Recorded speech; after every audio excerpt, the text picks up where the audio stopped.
शानू और राजू दोनों बहुत गहरे मित्र थे। वो एक ही गांव में रहते थे। खेल और पढ़ाई में दोनों अव्वल थे। उनके गांव से दूर एक पहाड़ी थी जो लाल पहाड़ी के नाम से जानी जाती थी। सब कहते थे वहाँ भूतों का डेरा है।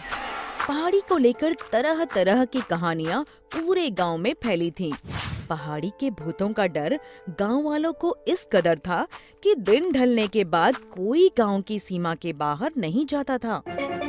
कोई कहता पहाड़ी के ऊपर रात में नर पिशाच नाचते हैं, कोई कहता पहाड़ी से आग बरसती है, तो कोई कहता तरह तरह की आवाजें आती हैं।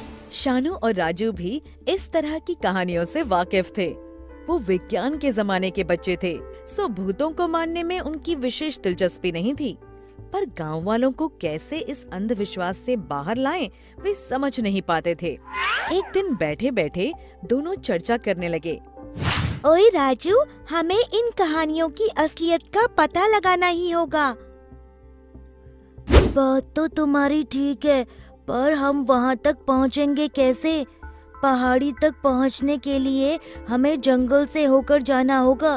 क्या हम दोनों का वहाँ तक पहुँचना मुमकिन होगा? क्यों नहीं, यदि हम साथ रहे और पूरे विश्वास के साथ चले तो नामुमकिन कुछ भी नहीं। अगले ही दिन शाम के समय शानू और राजू बिना किसी को बताए लाल पहाड़ी के रहस्य को जानने निकल पड़े। थोड़ी ही देर में वो गांव की सीमा से सटे जंगल में थे। घना भयानक जंगल, ऊंचे ऊंचे पेड़, चारों ओर गहरा सन्नाटा। दोनों एक दूसरे का हाथ पकड़े और अपने दूसरे हाथ में टॉर्च लिए चलते जा रहे थे। पूरे दिन लगातार चलने के बाद भी पहाड़ी दूर नजर आती थी। शानू का साहस टूटने लगा और वो बोला, यहीं से लौट चलो, अब हमें आगे नहीं जाना चाहिए। मुझे नहीं लगता हम पहाड़ी तक कभी पहुंच पाएंगे। क्या रे शानू, हिम्मत हार गया? हम दोनों ने ही ये फैसला लिया है और अब कितनी भी कठिनाई रास्ते में आए, हमें पीछे नहीं हटना।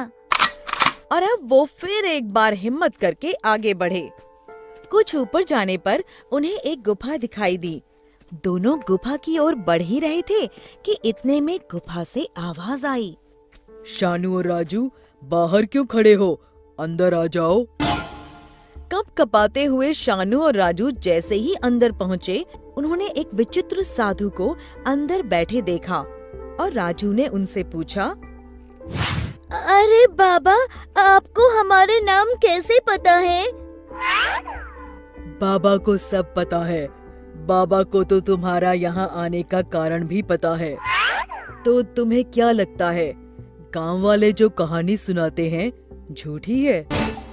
हमें उनका झूठा होने पर यकीन है। बस हम इस पहाड़ी का रहस्य जानने के लिए यहाँ तक आए हैं। क्या आप हमारी मदद कर सकते हैं? बड़े साहसी बच्चे हो तुम दोनों, जो यहाँ तक पहुँच गए। आज तक किसी में इतना साहस नहीं आया कि यहाँ तक पहुँच पाए। मैं जरूर तुम्हारी मदद करूँगा। अभी तुम दोनों थक गए होंगे, सामने झरने में जाके नहा लो और थोड़ा विश्राम कर लो। दोनों झरने की ओर चले गए।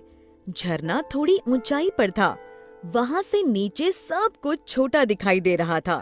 मतलब अगर कोई नीचे से देखे तो उसे केवल नहाती हुई आकृतियां ही दिखाई पड़ेंगी और कुछ नहीं।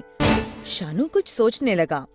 दोनों नहाकर आए तो देखा साधु गुफा के बाहर एक तरफ आग जलाकर बैठा रोटियां सेक रहा था।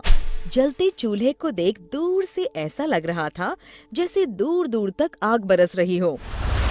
साधु ने दोनों से कहा, अरे खड़े क्यों हो? आकर बैठ जाओ, मैं खाना परोस देता हूँ। खाते खाते राजू ने साधु से पूछा, बाबा, आप यहाँ अकेले क्यों रहते हैं?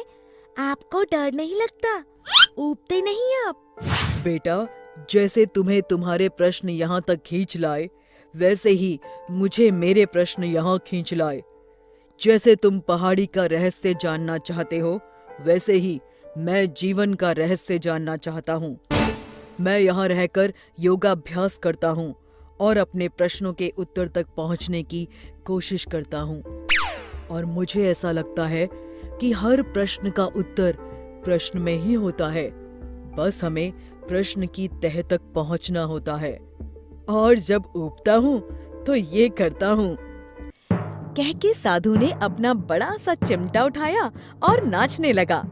लंबे चौड़े साधु को नाचता गाता देख राजू ने सोचा, नीचे से कोई सुने तो उसे एक आवाज के साथ नाचती केवल एक आकृति दिखाई देगी। यह सोचकर वह मुस्कुराने लगा और उसने देखा कि राजू भी उसकी ओर देख मुस्कुरा रहा है। वे रहस्यमयी कहानियों का सच समझ चुके थे। थोड़ी देर में साधु ने पूछा, तो बताओ, क्या मदद कर सकता हूँ मैं तुम्हारी? दोनों ने हाथ जोड़कर साधु का अभिवादन किया और बोले, बाबा, आपने हमारी मदद पहले ही कर दी। हमें हमारे प्रश्नों के उत्तर मिल गए। हमें समझ आ गया कि किसी प्रश्न के उत्तर के लिए उसकी गहराई तक पहुंचना होता है। हमें मन में उठे प्रश्न का उत्तर ढूंढने का साहस करना चाहिए, न कि मन को दिलासा देने के लिए कोई कहानी गढ़नी चाहिए, और अपने साहस पर कभी शंका नहीं करनी चाहिए। शिक्षा। हमें डर को कभी भी अपने ऊपर हावी नहीं होने देना चाहिए और न सुनी हुई कहानियों पर भरोसा करना चाहिए। यदि सच जानना है तो साहस करना चाहिए। अपने प्रश्न की गहराई तक जाने पर उत्तर हमेशा मिल जाता है। बस हमें खुद पर विश्वास होना चाहिए।